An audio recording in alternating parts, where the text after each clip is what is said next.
من الشیطان الرجیم بسم اللہ الرحمن الرحیم اللہم صلی علی سیدنا محمد وعلی آل سیدنا محمد بعدد کل ذرۃ مئۃ الف مرۃ۔ سورہ بقرہ آیت نمبر 110۔ اب اللہ تعالیٰ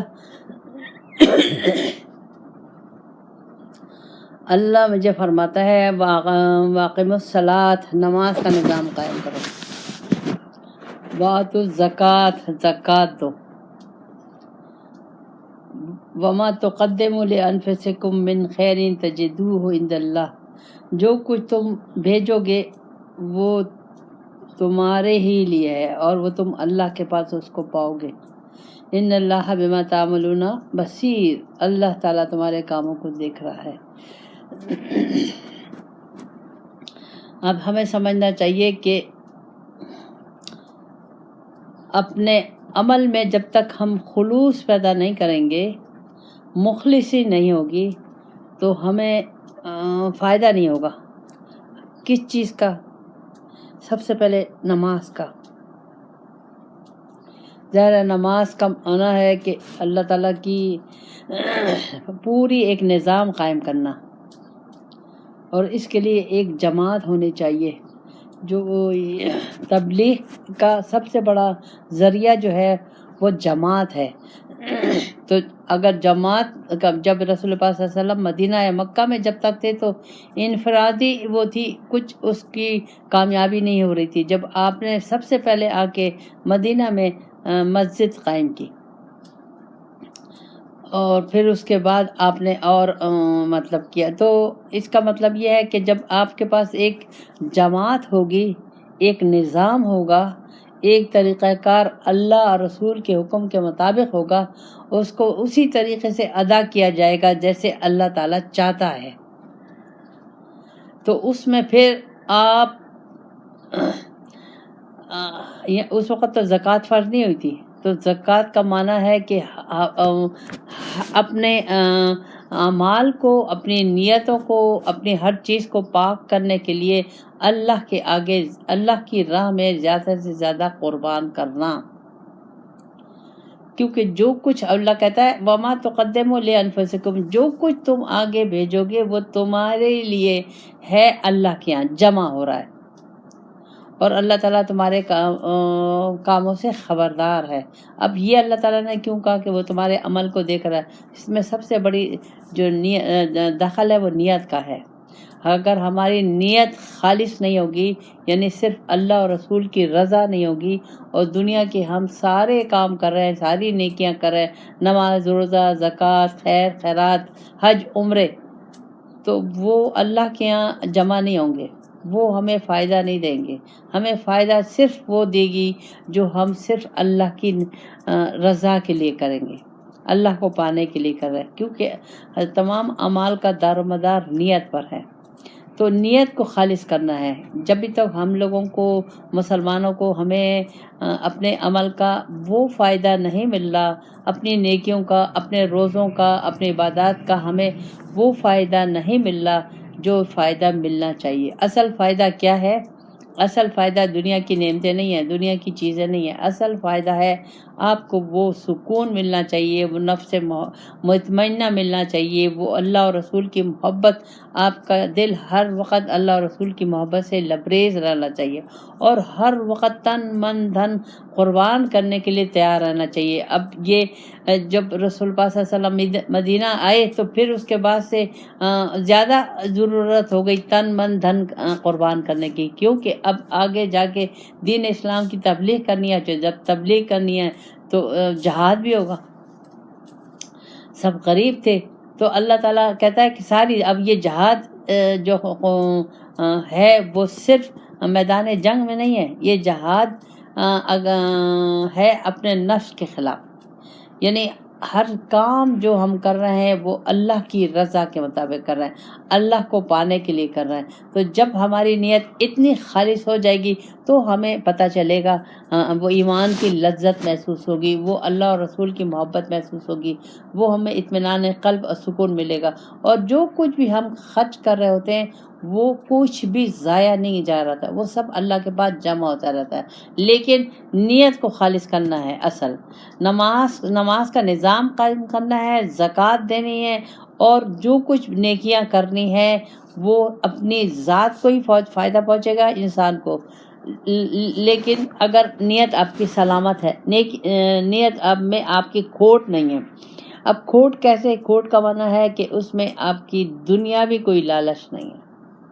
اب جو بھی کر رہے ہو، جس طریقے سے بھی کر رہے ہو اللہ کی راہ میں، یعنی مخلوق کی خدمت کر رہے ہیں۔ اب اس میں یہ بھی ہے کہ مالی خدمت بھی کر رہے ہیں، جانی خدمت بھی کر رہے ہیں، اپنے ہاتھ پیر سے بھی خدمت کر رہے ہیں، ہر طریقے سے جس کی بھی اللہ کی مخلوق کی اللہ کی رضا کے لیے۔ ظاہر ہے سامنے تو اللہ نہیں ہے، لیکن اللہ تو اس مخلوق میں شامل ہے۔ تو ہم جو کچھ بھی کریں اللہ کی رضا کے لیے کریں، اپنی نیت کو خالص کریں، کوئی دنیاوی مقصد نہیں ہونا چاہیے۔ تو اللہ کہہ رہا ہے یہ سب تمہیں فائدہ پہنچائے گا، یہ تمام چیزیں جو کچھ تم کرے یہ تمہیں فائدہ پہنچائیں گی، اور تمہیں دنیا آخرت میں، اور یہ سب اللہ کے پاس جمع ہوتی ہے، تو جمع ہوتی رہتی ہیں، اور کام ہمارے کہاں آئیں گے؟ آخرت میں۔ اور پھر اللہ کہہ رہا ہے کہ میں تمہارے کاموں کو دیکھ رہا ہوں۔ تو یہ کیوں کہا؟ یہ اس لیے کہا کہ ہماری نیتیں کیا ہے، یہ تو ہمیں نیتوں کو خالص کرنا ہے۔ پھر اللہ تعالیٰ آگے فرماتا ہے، جس طریقے سے ہم کہتے ہیں کہ ہم صرف مسلمان جنت میں جائے گا، اسی طرح یہود بھی کہتے تھے۔ اللہ تعالیٰ اب ہمیں مثال بتا رہا ہے کہ جس طریقے سے یہود کہتے ہیں اسی طریقے سے اب تم لوگ بھی کہہ رہے ہو۔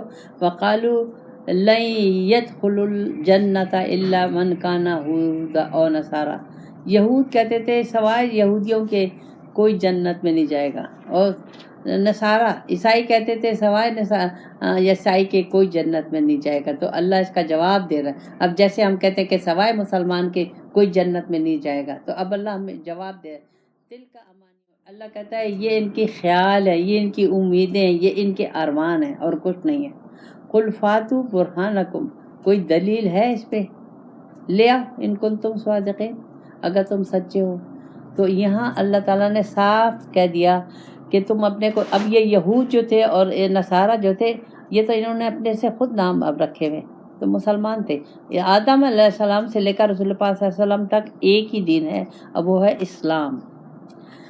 تو اب جس طریقے سے ہم نے اب اپنے نام رکھ دیے ہیں، کوئی بریلوی کہتا ہے، دیوبندی کہتا ہے اپنے کو طرح طرح کے نام، سنی کہتا ہے، شیعہ کہتا ہے، یہ سب یہ۔ تو اللہ کہتا ہے یہ کچھ نہیں ہے، صرف ایک اسلام ہے اور اللہ اور رسول کا حکم ہے، بس، اور کچھ نہیں ہے۔ جو اللہ اور رسول کے حکم کے مطابق، مرضی کے مطابق، اللہ اور رسول کی رضا کے مطابق اپنی زندگی گزارے گا، وہی جنت میں جائے گا، اور کچھ نہیں، اور کوئی جنت میں نہیں جائے گا۔ تو یہاں اللہ تعالیٰ میرے اس خیال کی نفی کر رہا ہے کہ میں کہہ رہی ہوں کہ میں مسلمان ہوں، میں نے کلمہ پڑھ لیا ہے، اور میں حج بھی کر رہی ہوں، عمرے بھی کر رہی ہوں، خیر خیرات بھی کر رہی ہوں، بس اب میں جنت میں جاؤں گی۔ تو اللہ کہہ رہا ہے نہیں، یہ تمہاری صرف باتیں ہیں، ارمان ہیں، خواہشات ہیں، ایسے نہیں ہوگا۔ میں نے ایسے نہیں کہا، دین کو میں نے تمہیں ایسے نہیں کہا۔ تمہارا یہ جو دین ہے، دین اسلام ہے، یہ تمہاری زندگی گزارنے کا ایک پورا لائے عمل ہے، اس کے مطابق زندگی گزارو گے، اور پھر اس میں نیت کی کا دار و مدار بہت زیادہ ہے کہ نیت آپ کی خالص ہونی چاہیے، کوئی دنیاوی مقصد اس میں حاصل نہیں ہونا چاہیے۔ یہاں تک کہ بعض متقی پرہیزگار لوگ جو ہوتے ہیں وہ تو جنت کا بھی خیال نہیں کرتے، وہ تو صرف ایک ہی خیال ہوتا ہے کہ اللہ ناراض نہ ہو جائے، رسول پاک صلی اللہ علیہ وسلم ناراض، اللہ اور رسول کی رضا۔ تو جو اس طریقے سے زندگی گزارے گا، قرآن اور سنت کے مطابق اپنی زندگی کو وقف کر دے گا، تو وہی جنت میں جا سکتا ہے۔ اللہ تعالیٰ نے اسی کے جنت میں جانے کی ضمانت دی ہے اور وعدہ کیا ہے۔ لیکن ہم جیسے مسلمان، جس طریقے سے ہم مسلمانی کر رہے ہیں، ہمارے لیے یہ سب خام خیالی ہے، جیسے یہود اور نصارہ کی تھی۔ تو اب اللہ تعالیٰ کہہ رہا ہے جیسے وہ خام خیالی میں تھے، امیدوں میں تھے، اسی طرح تم بھی ہو۔ تو اگر میں نے اس طریقے سے تمہارے سے وعدے کیے ہیں تو لے آؤ، گا تم سچے ہو، کوئی دلیل میرے سامنے لے آؤ قرآن سے، حدیث سے کوئی دلیل لے آؤ اگر تم کہتے ہو تو. پھر اللہ تعالیٰ آگے فرماتا ہے، اب یہاں اللہ تعالیٰ نے وہ بتا دی کہ کیسے ہونا چاہیے، یعنی کس طریقے سے جو انسان ہے وہ جنت میں جائے گا، اللہ کا دیدار کرے گا اور وہ غمگین نہیں ہوگا. یہ اللہ تعالیٰ کے اللہ کہتا ہے یہ تمہارے خیالوں سے کہ میں مسلمان ہوں یا یہودی ہوں یا نصارہ ہوں میں جنت میں جاؤ گے، نہیں ایسے نہیں، بلکہ ایسے بلکہ ایسے من اسلم، جس نے سلنڈر کر دیا، اللہ کے آگے جھک گیا، اللہ کی وجہہ للہ، صرف اللہ ہی کا ہو کے رہ گیا، یعنی اللہ کی مرضی کے خلاف کوئی کام نہیں کرتا. اب یہ دیکھیں یہ ہے اللہ تعالیٰ نے کیا، اللہ تعالیٰ میں سے یہ چاہتا ہے مجھے اللہ تعالیٰ نے پیدا کیا اس لیے صرف اللہ کی بندگی کرے اور صرف اللہ کو پانے کے لیے نیت اس کی خالص ہو، اور جو کام کرے اللہ کی رضا اور رسول پاک صلی اللہ علیہ وسلم کی رضا کے مطابق کرے. تو اللہ کہتا ہے وہ محسنٌ لہو، یہ نیک لوگ ہیں، اجرہ عند ربک، ان کا اجر ہے میرے پاس. اللہ کہہ رہا ہے ان کا تمام عمل کا جو عمل کریں گے یہ ان کا میرے پاس اجر ہے. ولا خوف علیہم ولا هم یحزنون، نہ تو وہ غمگین ہوں گے، نہ تو وہ قبر کے عذاب سے خوف زدہ ہوں گے، نہ دوزخ سے خوف زدہ ہوں گے، اور نہ کوئی غمگین ہوں گے. دنیا میں کوئی بھی ان کی نقصان ہو جائے ان کو اس چیز کی پرواہ نہیں ہوگی، کسی قسم کے غمگین نہیں ہوں گے، کوئی غم و فکر. اگر ہم چاہتے ہیں کہ ہمیں دنیا آخرت کی نعمتیں ملیں اور ہم بے غم ہو جائیں، دنیا کے خوف سے بھی آخرت کے خوف سے بھی اور اللہ اور رسول کی رضا، تو ہمیں اپنے کو بالکل ٹوٹلی اللہ کے آگے سلنڈر کرنا. اب اس کو اللہ کے آگے اللہ کہتا ہے جس نے سر کو جھکا دیا. اب سر کو جھکانے کا مطلب یہ ہے کہ جو کچھ بھی کر رہا ہے، زندگی جو گزار رہا ہے وہ اللہ کو پانے میں گزار رہا ہے، وہ اللہ کے لیے مخلص ہے، اس نے دنیا کی کوئی اس میں ملاوٹ نہیں رکھی ہوئی.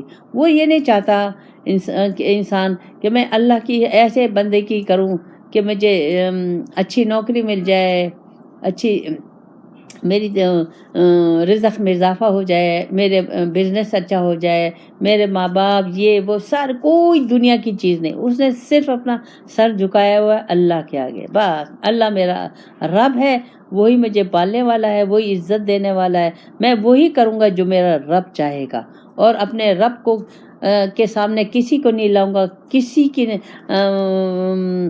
ناراضگی کو رب کے سامنے نہیں لاؤں گا، صرف رب کی ناراضگی کو میں سامنے رکھوں گا اور رضا کو، بس اور کسی کو نہیں. تو اللہ کہتے ہیں ایسے لوگ مخلص ہیں. اب اس میں ہم اپنے آپ کو دیکھیں کہ ہم لوگ یہ کر رہے ہیں، ہم لوگ ایسے مخلص ہیں. تو اگر ہم ایسے مخلص نہیں ہیں تو پھر ہم کہاں کا اجر، کیسی جنت؟ پھر تو جنت نہیں ہے. اس لیے کہ ہمیں تو ٹوٹلی اللہ کے آگے جھک جانا ہے. یہ اللہ تعالیٰ نے طریقہ بتا دیا. ہم لوگ وہی کر رہے ہیں جو یہود اور نصارہ نے کیا. ہمیں نکلنا ہے ان سے، یہود اور نصارہ کے حصار سے نکلنا ہے، ان کے طریقوں سے نکلنا ہے، اور مجھے آنا ہے رسول پاک صلی اللہ علیہ وسلم کے طریقے پر، ان کا اسوہ حسنہ لینا ہے، مجھے اللہ والوں کا اسوہ لینا ہے. تو اس چیز کو سمجھنے کے لیے اللہ تعالیٰ نے رسول بھیجے. اللہ تعالیٰ نے اپنے کو جاننے کے لیے رسول پاک صلی اللہ علیہ وسلم کو بھیجا ہے، اور پھر رسول پاک صلی اللہ علیہ وسلم کو اور اللہ کو جاننے کے لیے اللہ تعالیٰ نے قیامت تک اس کا بندوبست کیا ہے اپنے رسول کے نائبین جو قیامت تک آئیں گے ہماری اصلاح کے لیے.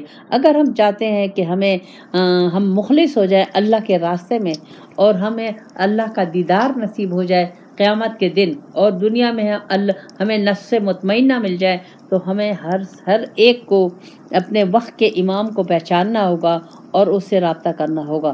لیکن اس میں دنیاوی کوئی ملاوٹ نہیں ہوگی، وہ اپنے کو خالص رکھے گا صرف رب کو پانے کے لیے اور رسول پاک صلی اللہ علیہ وسلم، تو وہ یہ تمام نعمتوں کا حقدار ہے.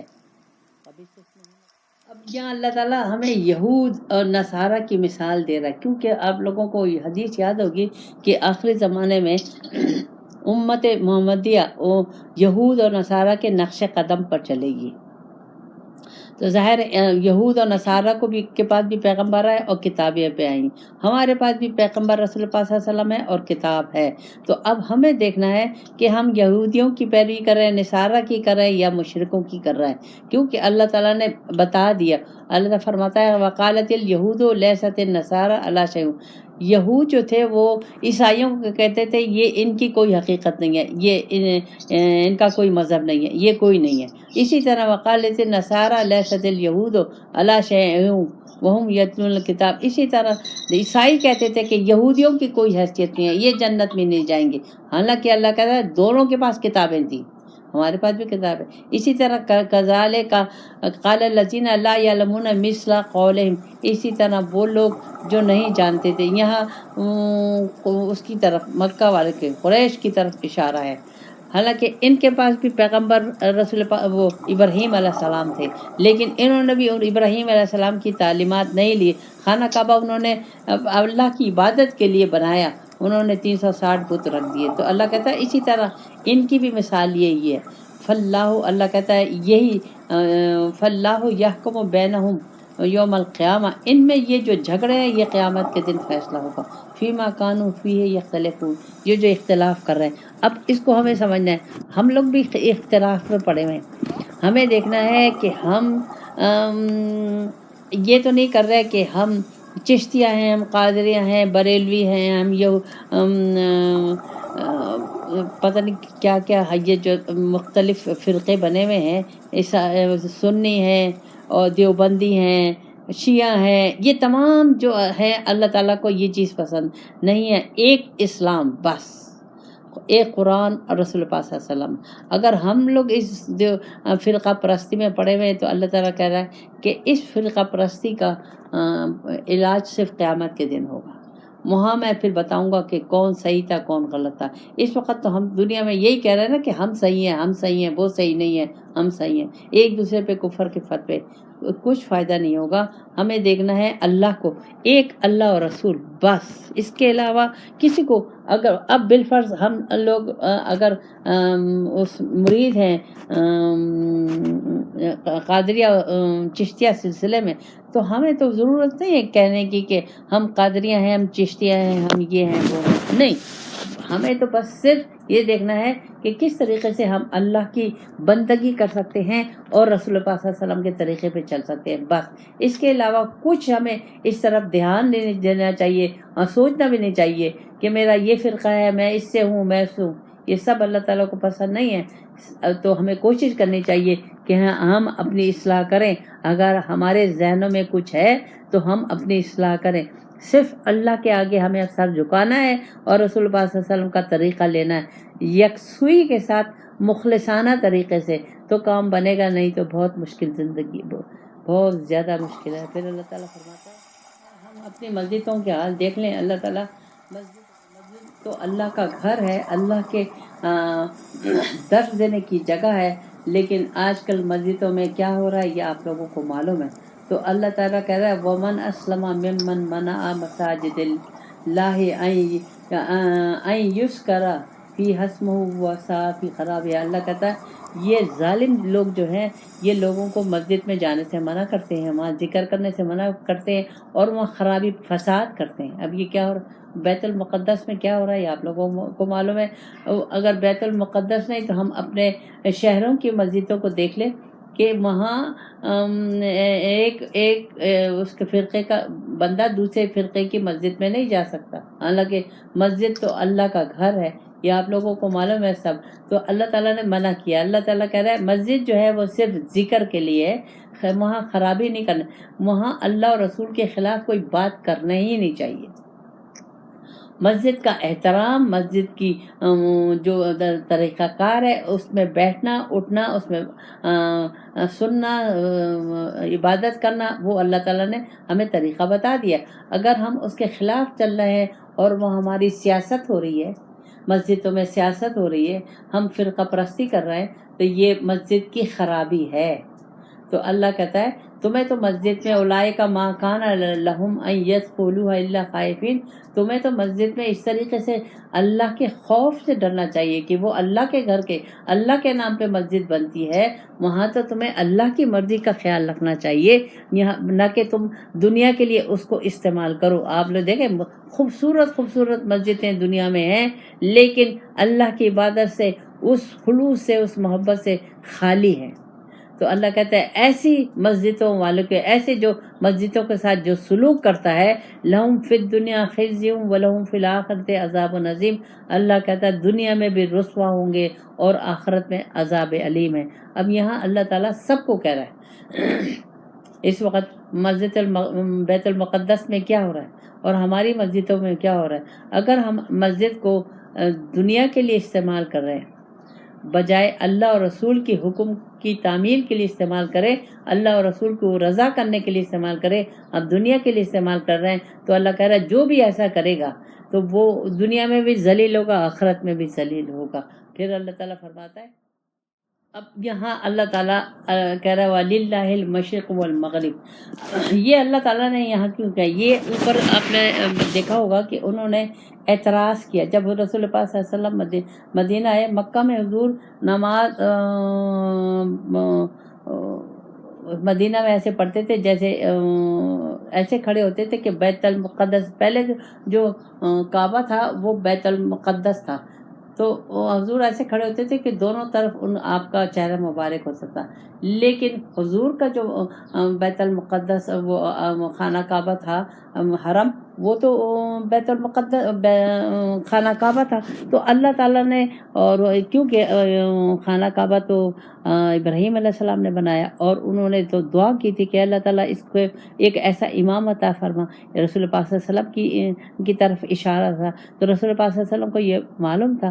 تو اب جب مسجد میں نماز پڑھا کرتے تھے تو اکثر آپ توجہ ہوتی تھی آپ کی اللہ کی طرف کہ کب وہ اشارہ آئے گا۔ اچھا، تو وہ جب اللہ تعالیٰ نے وہ مسجد قبلہ بدلنے کی آیت نازل کی تو ان لوگوں یہودیوں نے بڑا اعتراض کیا۔ وہ اعتراض ان لوگوں نے، وہ 106 آیت میں آیا ہے کہ یہ کیسا دین ہے کہ کوئی آیت منسوخ ہو جاتی ہے، کوئی اس کو بلا دے، یہ کیسا دین ہے، یہ ہمیں سمجھ میں نہیں آیا۔ تو اس پہ اللہ تعالیٰ نے کہا یہ میری مرضی ہے، میں ہر چیز پر قادر ہوں، میں منسوخ کروں یا اس کے بدلے اچھی چیز لے آؤں، یہ تو میری ہے۔ تو یہاں اللہ تعالیٰ کہہ رہا ہے کہ یہ جو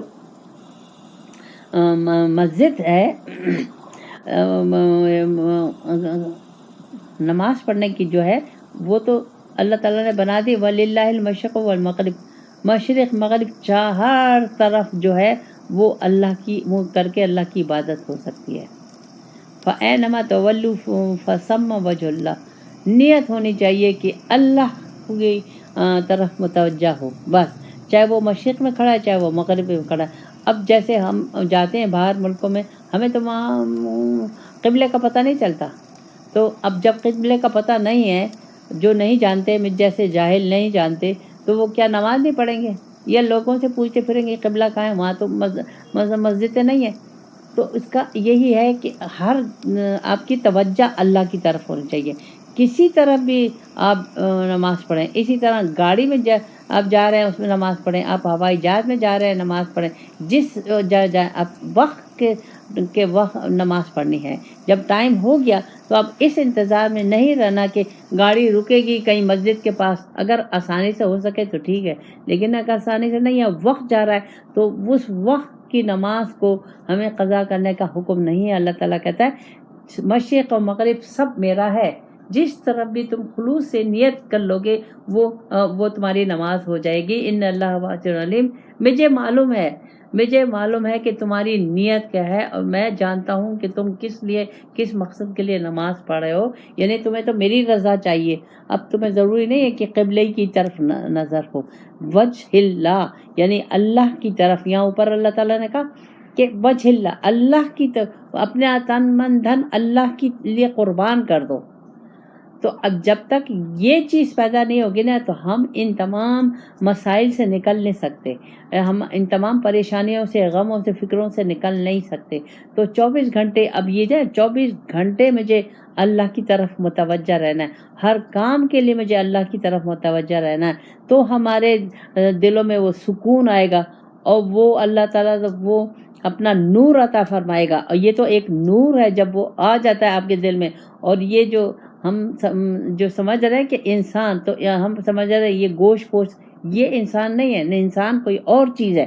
انسان کے اندر اللہ کا نور ہے۔ تو جب ہم اخلاص کر لیتے ہیں اور اللہ ہی کے ہو جاتے ہیں، اللہ کے حکم کے مطابق زندگی تو وہ اللہ کا وہ نمائندہ ہو جاتا ہے، تو وہ اللہ کا دوست ہو جاتا ہے، وہ اللہ کا خلیفہ ہو جاتا ہے۔ تو اس کے لیے پھر ساری پریشانیاں، دنیا کی کوئی حقیقت نہیں رہتی اس کے لیے۔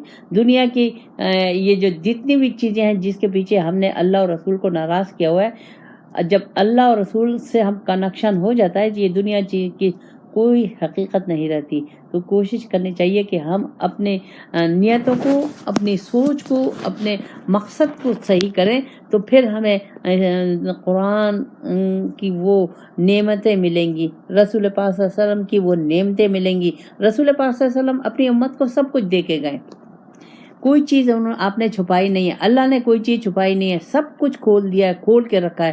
لیکن اگر ہم متوجہ تو ہوں، اللہ تعالیٰ ہمیں توفیق دے۔ ربنا آتنا فی الدنیا حسنۃ وفی الآخرۃ حسنۃ وقنا عذاب النار۔